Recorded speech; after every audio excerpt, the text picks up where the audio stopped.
Vâng, thưa quý vị, như vậy là chúng ta cũng đã biết mình có hai con đường để đến Mỹ đúng không ạ? Đó là L1 và một con đường dễ dàng hơn, đó chính là EB-5. Và thưa quý vị, từ tháng 5 năm 2022, đạo luật cải cách EB-5 đã được áp dụng với những thay đổi quan trọng đối với chương trình EB-5, trong đó bao gồm việc thay đổi số tiền đầu tư cũng như việc cấp giấy phép hoạt động của các trung tâm vùng.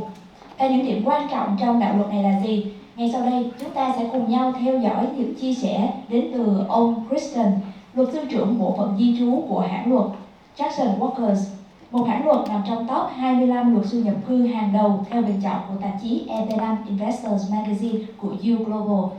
Xin được mời ông. Mr. Christian, please.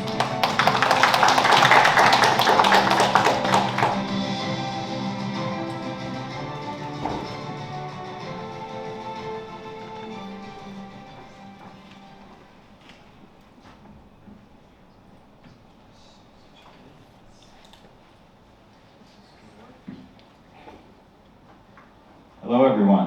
Thank you for being here this morning. My name is Christian Triantafyllis, and today I'll be speaking with you about the EB-5 Immigrant Investment Program. Vâng, xin chào tất cả quý vị và chào mừng quý vị đã có mặt ở đây ngày hôm nay. Tôi là Christian và ngày hôm nay tôi xin được giới thiệu với chúng ta về những đạo luật ở trong EB-5.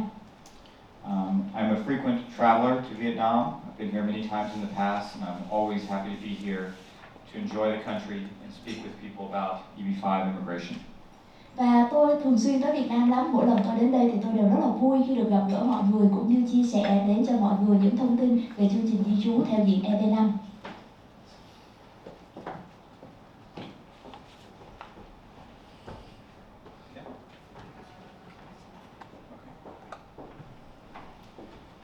So just a little bit more about myself and my law firm, Jackson Walker. I am a partner at Jackson Walker, where I run the business immigration practice among the 15 different law practices at the firm. Và tôi xin giới thiệu một chút về bản thân mình cũng như là công ty luật của tôi, đó chính là Jackson Walkers. Thì tôi là một cố vấn của chương trình và thường xuyên là cố vấn về những chương trình liên quan tới di trú. We are a firm of nearly 500 lawyers with 7 offices in the United States, and we have a very strong and established immigration practice based out of our Houston office. Và chúng tôi là một công ty có 500 luật sư cũng như là có rất nhiều những văn phòng tại các tiểu bang ở Mỹ, và chúng tôi thực hành nhiều cái hỗ trợ về pháp lý khác nhau dành cho những khách hàng của mình. And our immigration practice does all kinds of immigration law, but we have a special expertise in EB-5 immigration. I have been named as a top 25 EB-5 attorney for the last 7 years.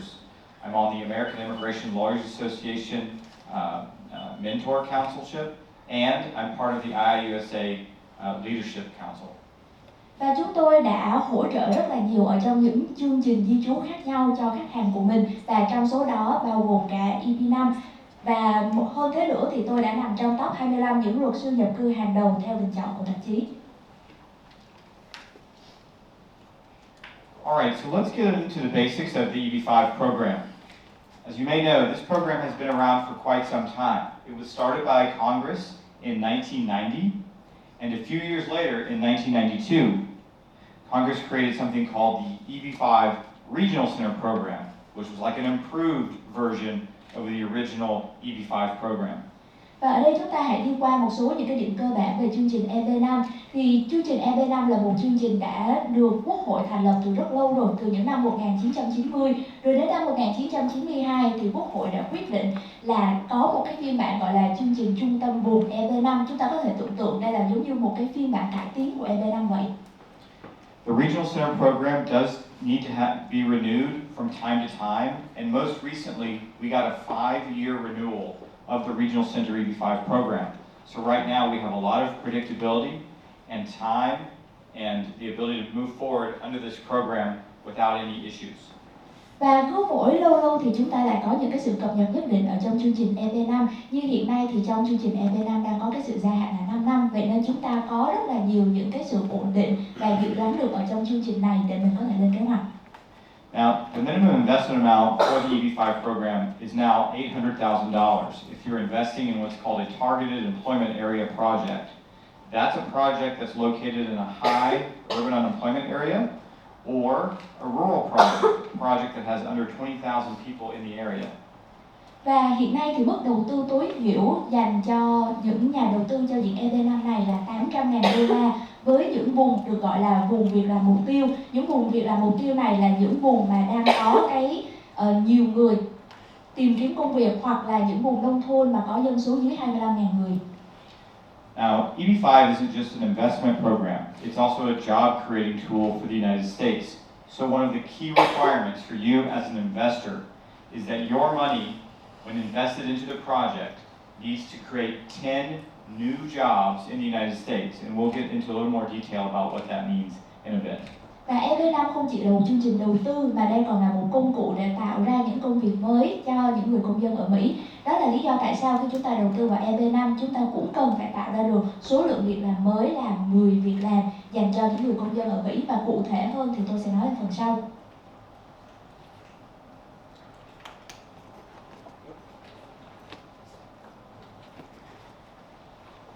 So, one of the key elements of the EB-5 program, and what I do with clients on a daily basis, especially many families from Vietnam, is we have to document where your EB-5 investment funds come from. We call it the source of funds documentation. Và một trong những cái công tác mà tôi làm rất là thường xuyên, gần như là hàng ngày với những khách hàng của tôi, bao gồm cả những khách hàng ở Việt Nam, đó chính là về việc xây dựng hồ sơ chứng minh nguồn tiền, tức là nguồn tiền của chúng ta khi đầu tư là ở đâu.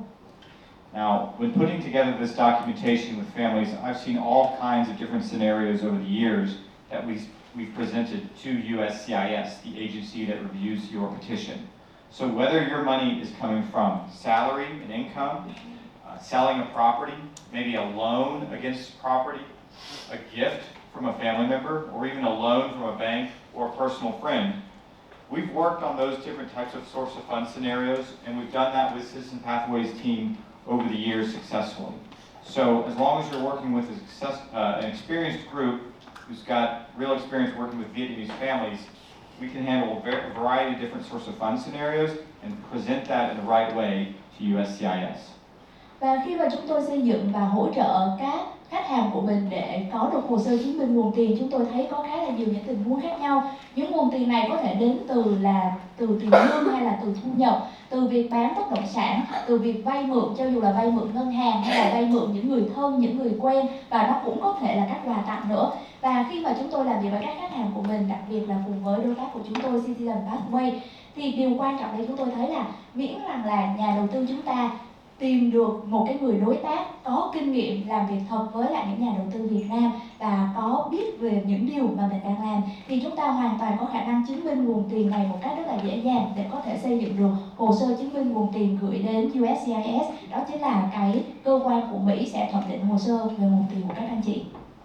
And how long ago do you have to look back at your source of funds? We know that typically they like to go about 7 years ago in terms of your financial information. But some clients, some families, they've earned their money long ago. USCIS does understand that the longer ago your investment funds are sourced, the less documentation you might have. So we have to work with you to put whatever documentation we can put together, develop personal declarations and other information from people who might know about how those funds were made, and package up that all together and explain it to USCIS in a sufficient way. Và theo thông lệ thì nguồn gốc phí quản lý và cũng như là hồ sơ chúng ta sẽ cần phải là ở trong 7 năm. Nhưng mà chúng tôi cũng biết rằng là có nhiều người khách hàng họ có cái nguồn tiền mà đã từ trước đó nữa. Vậy nên trong những trường hợp đó thì chúng tôi sẽ làm việc với khách hàng để xem cách chúng ta xây dựng hồ sơ như thế nào để đảm bảo rằng là hồ sơ của chúng ta vẫn có thể chứng minh được cái nguồn gốc của mình rõ ràng cho USCIS. Now, one other point I'd like to make is your money doesn't have to just come from Vietnam. If you've made money lawfully anywhere in the world, we can use those towards your EB-5 investment. Và một điều nữa tôi cũng muốn lưu ý, đó chính là cái nguồn tiền của chúng ta không nhất thiết là chỉ có ở Việt Nam, mà miễn rằng là chúng ta đã có thể kiếm được tiền một cách hợp pháp ở bất kỳ quốc gia nào trên thế giới, thì chúng ta cũng có thể dùng nó làm cái nguồn tiền cho mình và có thể chứng minh được điều đó cho mình. Now, one of the other key elements I mentioned was the job creation, right? And I said I'd get a little bit more into it about why the Regional Center program is the key program to use for your EB-5 immigration process. Primarily it's because of the job creation that allows for you to get credit for as compared to not using the Regional Center program. Và như tôi đã nói lúc nãy thì bên cạnh việc là chứng minh nguồn tiền đến từ đâu thì khi mà chúng ta có EB-5 thì chúng ta cũng cần phải tạo ra được việc làm cho những công dân ở Mỹ. Thì bây giờ để tôi đi sâu hơn về phần này. So there's two types of job creation in EB-5. One is called direct jobs, and direct jobs are those jobs that are hired directly by the business that you are investing in, and they've got to be full-time, 35-hour-a-week employees that are lasting for 2 years. That can be a little bit more difficult to demonstrate. Indirect job creation is the other kind of job creation, and this is all through economic impacts by this large project that you're investing in, where you get credit for thousands of jobs as a result of being one of the investors among other EB-5 investors in the project. So under the Regional Center program, you get credit for both direct jobs and indirect jobs, and that's why people like to move forward with Regional Center for that job security, job creation security. Và ở đây khi mà nói về những công việc làm được tạo dựng thì chúng ta sẽ có hai dạng. Một đó là việc làm trực tiếp. Việc làm trực tiếp có nghĩa rằng là cái doanh nghiệp mà chúng ta đầu tư vào sẽ thuê trực tiếp những người công dân Mỹ toàn thời gian và họ phải làm việc là tối thiểu 35 giờ một tuần trong 2 năm. Thì cái này đôi khi nó có thể hơi khó chứng minh, hơi khó thực hiện hơn một chút. Nhưng mà bên cạnh đó chúng ta cũng có dạng việc làm qua trung tâm vùng. Đây là những cái việc làm gián tiếp được tạo ra nhờ vào việc đầu tư của chúng ta khi chúng ta là một nhà đầu tư theo diện EB-5 cùng với những nhà đầu tư EB-5 khác vào trong một dự án. Thì đây chính là hai cách thức mà chúng ta có thể thực hiện. One of the pieces about job creation that I've seen investors get nervous about is how soon or how long do I have to be able to show that I created these 10 jobs as a result of my EB-5 investment. So the general rule is you have up until 2.5 years after the approval of your petition to get credit for job creation. So there's a nice big window of opportunity to get credit for job creation. Now another key part about the Regional Center program is as soon as you invest your money into the project and the project spends your money on developing different expenditures, different aspects of the project, you're going to almost immediately get credit for job creation, and that piece of the EB-5 journey has already been secured. Và một trong những cái thắc mắc mà những nhà đầu tư thường có đó chính là tôi có khoảng thời gian bao lâu để tạo ra được hay chứng minh là mình đã tạo ra việc làm sau khi mà tôi đầu tư. Thì chúng ta có khoảng thời gian là 2 năm rưỡi sau khi chúng ta được chấp thuận cho hồ sơ của mình. Tức là khoảng thời gian cũng khá để chúng ta có thể thực hiện. Và hơn thế nữa rằng là khi mà chúng ta đầu tư số tiền vào trong một dự án và nhà đầu tư sử dụng số tiền này, tức là người chủ đầu tư sử dụng số tiền này để có thể phát triển dự án, thì chúng ta ngay lập tức đã được tính rằng là mình tạo ra những việc làm gián tiếp thông qua trung tâm vùng rồi. Alright, this slide really should demonstrate to you what the EB-5 immigration process looks like. It all starts with preparing your source of funds, signing the investment contracts with the project that you'll hear about today, and then we move forward with filing your I-526 petition with USCIS. Vâng, và ở đây chính là slide cho chúng ta thấy được tiến trình để xử lý hồ sơ EB-5 của mình như thế nào. Đầu tiên thì chúng ta sẽ cần phải chuẩn bị nguồn vốn, và sau khi mà mình đã lựa chọn được một dự án của mình rồi, ví dụ như dự án mà anh chị nghe thấy ngày hôm nay, thì chúng ta sẽ có thể là đầu tư vào trong dự án và bắt đầu nộp đơn I-526.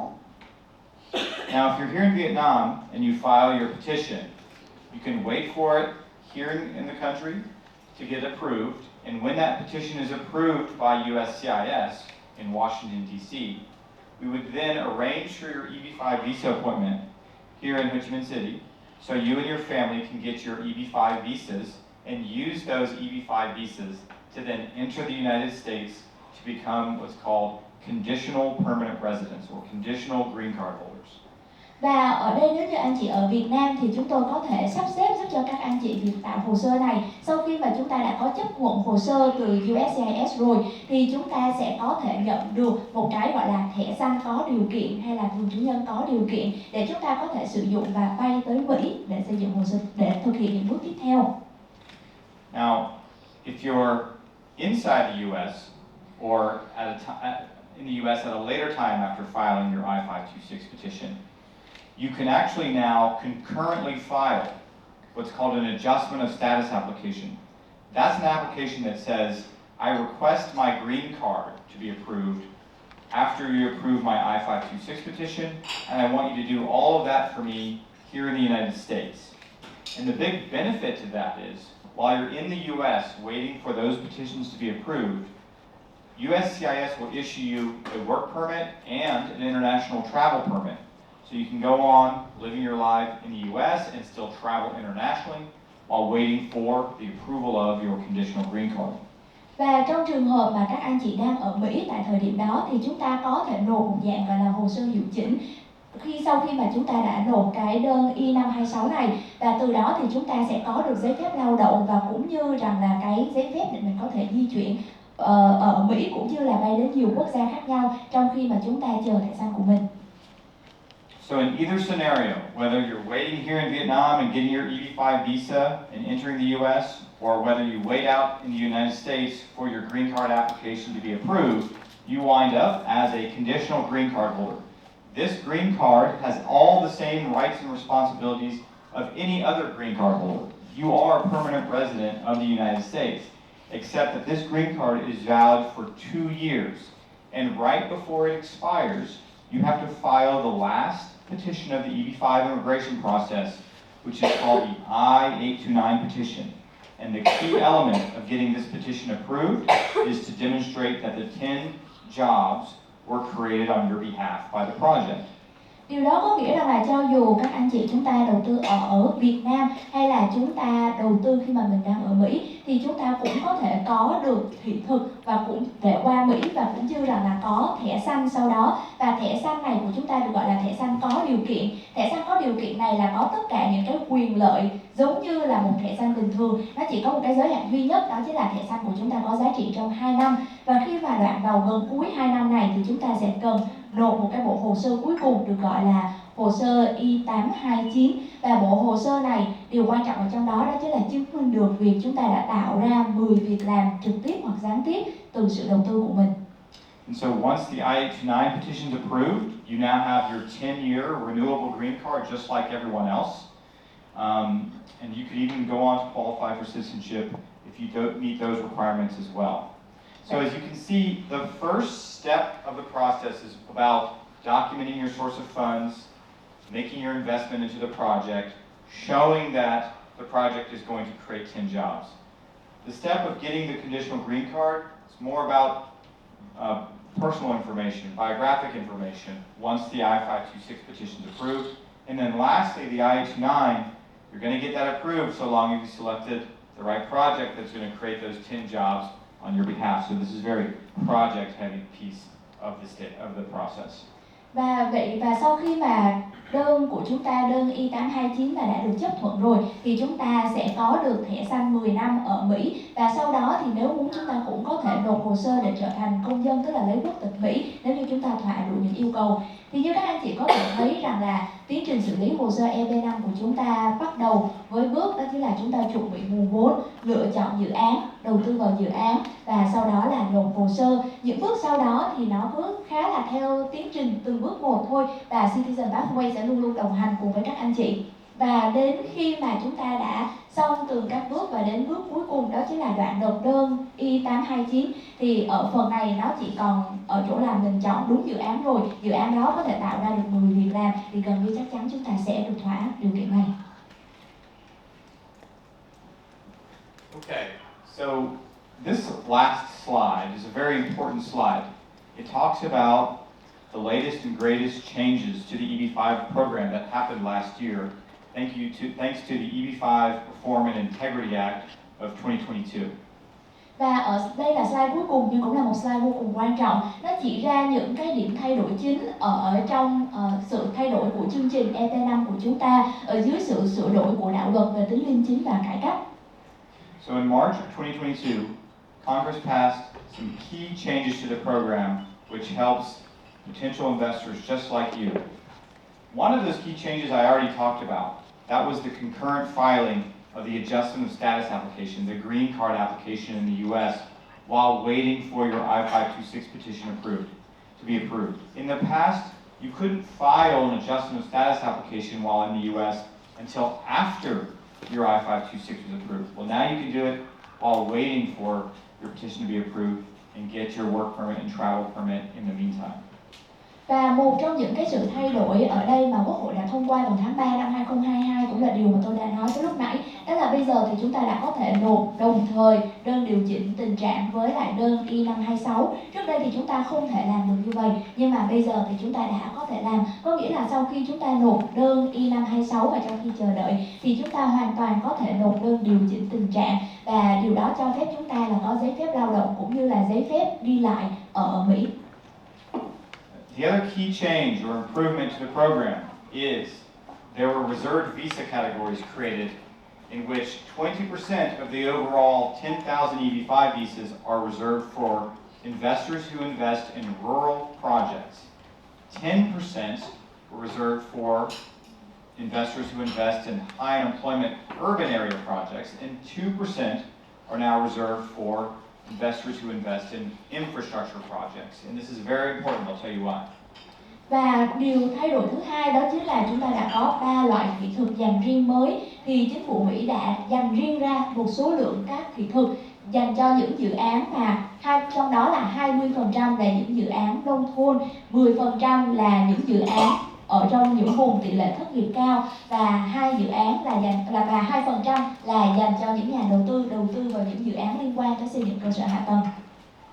So because these are new categories within EB-5, there isn't anyone in front of you already who's gotten this type of reserved visa category under EB-5. So those who are investing today, filing your I-526 petitions today, those are going to be the first families to get one of these reserved visa category EB-5 visas. So if you're investing in, let's say, high unemployment urban area project, you're not subject to the long backlog of waiting for the EB-5 visa that you might have heard about for those who invested in 2018 or 2019. That doesn't exist for you today because these are new categories that you can take advantage of now.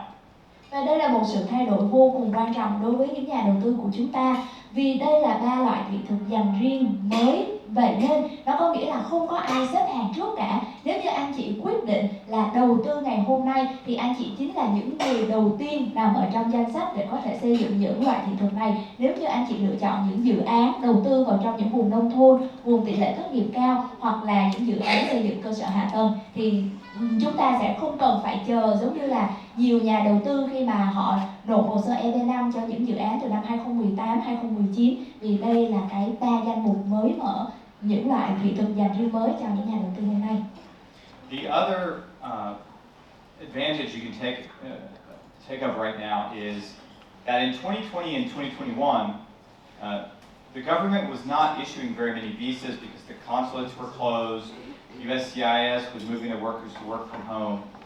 And now there are a lot of rollover visas, extra immigrant visas under the EB-5 program that were not used over the last 1 to 2 years. So when I said there were 10,000 EB-5 visas available each year, right now there are more than that, perhaps even up to 5,000, 6,000 more than usual because of those rollover visas that have been happening. So this year we're going to have extra visas for families like you to take advantage of. Next year we may also as well. So long as we're having that, that's going to really reduce any kind of threat to an EB-5 backlog for you if you're investing today and filing your petition as soon as possible.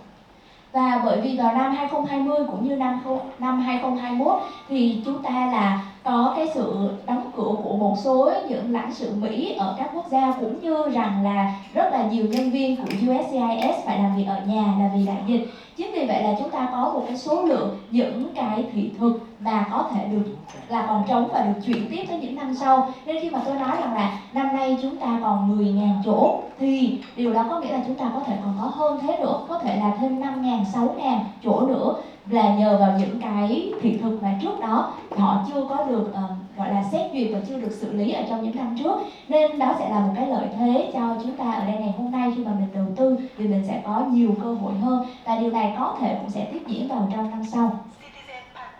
Now, I also want to point out that the EB-5 Reform and Integrity Act also set up extra measures to protect you, the EB-5 investor, through going through the process, both from an immigration standpoint and a financial investment standpoint. This is very important. which is a very good piece of improvement to the program. One, it said there must be a fund administrator reviewing the use of the EB-5 funds. That's a third-party fund administrator, separate and apart from the EB-5 project that you invest in. Và ở đây có một điểm nữa trong đạo luật về sự liêm chính và cải cách của EB-5 rất là quan trọng. Đó chính là chính phủ Hoa Kỳ đã tăng cường lên sự bảo vệ cho những nhà đầu tư cả về mặt di trú cũng như là về mặt tài chính, tức là số tiền mà chúng ta đầu tư vào. Vậy nên rằng là chúng ta sẽ có một cái quỹ quản lý riêng, những cái nguồn vốn, tức là một bên thứ ba sẽ quản lý và cũng như là giám sát những cái nguồn vốn đầu tư của các anh chị khi chúng ta đầu tư vào trong một dự án EB-5 để đảm bảo là nó được sử dụng đúng với mục đích. In addition, USCIS set up what's called an integrity fee fund in which each regional center needs to pay into a large amount of money, and that's going to fund the ability for USCIS to do site visits to each regional center and project to make sure that everything you're seeing on paper is actually happening in reality and that regional centers are keeping up with their compliance standards. This is also a good improvement to the program, and we welcome it. Và bên cạnh đó chúng ta cũng có một sự thay đổi khác, đó chính là chính phủ Mỹ có tạo ra một cái gọi là quỹ liêm chính, và cái quỹ này là dành cho những người nhân viên của USCIS, họ có thể đi thăm thực địa các dự án và cũng như là các vùng trung tâm mà đã nói tới, để đảm bảo rằng là những gì mà các công ty doanh nghiệp họ khai báo trên giấy tờ thực sự là những điều đang diễn ra ở thực địa, và điều đó lại càng đảm bảo hơn cho chúng ta. So, if I could leave one message with you right now, it is if you're looking to invest and immigrate to the U.S. with you, your spouse, and your children, right now is a key time to take advantage of these reserved set-aside visas where you can skip the long backlogs that have built up in the past, and you can invest in one of these projects that is operating under the new EB-5 program with the EB-5 Reform and Integrity Act working in your favor. Và toàn bộ thông điệp mà tôi muốn chia sẻ ở đây ngày hôm nay đến với các anh chị là khi mà chúng ta quyết định trở thành nhà đầu tư cho bản thân mình, cho vợ chồng mình và cũng như là cho con cái của mình, thì chúng ta hãy tận dụng cơ hội với những cái sự hiệu chỉnh ở trong đạo luật về tính liêm chính và cải cách của EB-5 ngày hôm nay, để chúng ta có thể vượt hàng và đứng ở trong cái danh sách. Mình có thể là vượt hàng và vượt cái danh sách để đầu tư vào trong những dự án có những cái thị thực dành riêng mới, và cũng như là có được những cái sự bảo vệ nhờ vào sự thay đổi ở trong đạo luật về tính liêm chính và cải cách của chương trình EB-5 này. Thank you very much. Vâng, và cảm ơn các anh chị rất là nhiều. Vâng, xin được cảm ơn những thông tin rất là hữu ích từ ông Christian. Và trước khi mà chúng ta đến